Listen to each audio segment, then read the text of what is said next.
inviter la clarté, on a besoin de faire en sorte de réveiller cette passion-là, de réveiller, comme quand on est amoureux, comme quand on est passionné par quelque chose.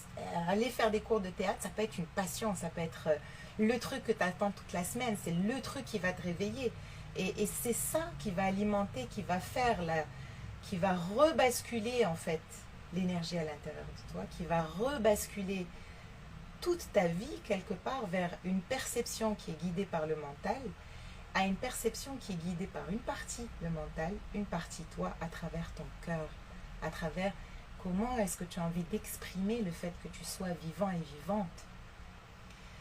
Et justement, quand le brouillard est épais, ce qui se passe, c'est que le mental, clairement, il a pris le dessus. Clairement, il contrôle les choses. Clairement, il t'emmène là où tu n'as pas envie d'être.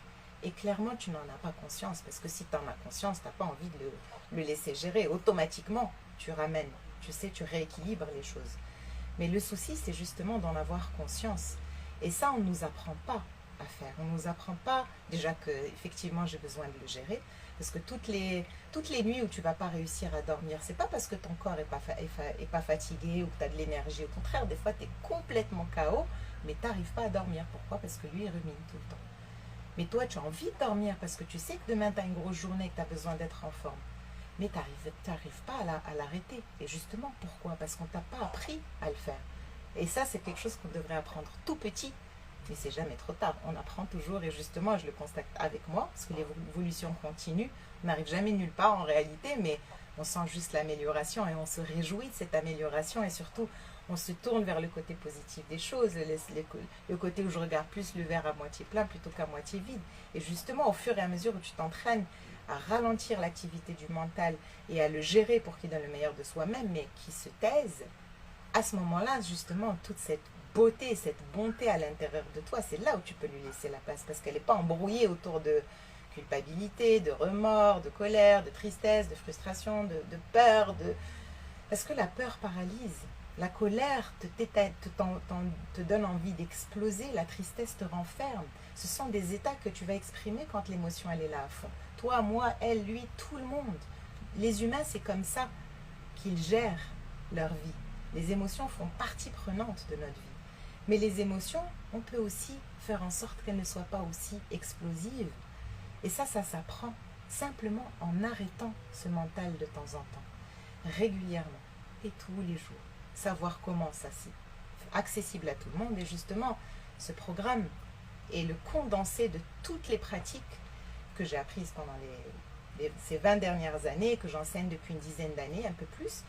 Toutes ces pratiques-là, j'ai pris le meilleur de ce qui m'a servi moi, au moment où justement, pendant la pandémie, j'ai décidé de quitter le Maroc pour venir m'installer avec mon fils au Costa Rica. J'ai utilisé toutes ces choses-là pour m'aider justement à rester dedans. Pourquoi? Parce que il ne suffit pas de faire les choses une fois ou de temps en temps. Il ne suffit pas d'aller au yoga 2 fois par semaine, de faire une retraite ici. C'est bien de lire des bouquins, d'écouter des gens, etc. C'est super, ça donne quelque chose, ça donne même beaucoup de choses. Mais par contre, il faut continuer. Et j'aime pas trop utiliser le mot faux, le verbe faux, mais vraiment il faut, parce que c'est pas un choix.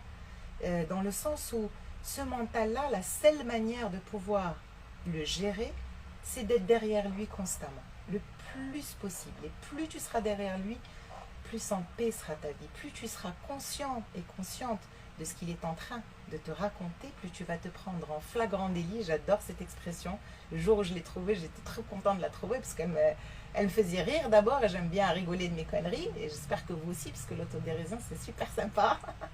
Mais justement, te prendre en flagrant délit de cette pensée, de ces pensées-là qui ne te font pas du bien, qui ne te font pas avancer. Au contraire, elles te paralysent, elles te tétanisent, elles t'empêchent d'avancer.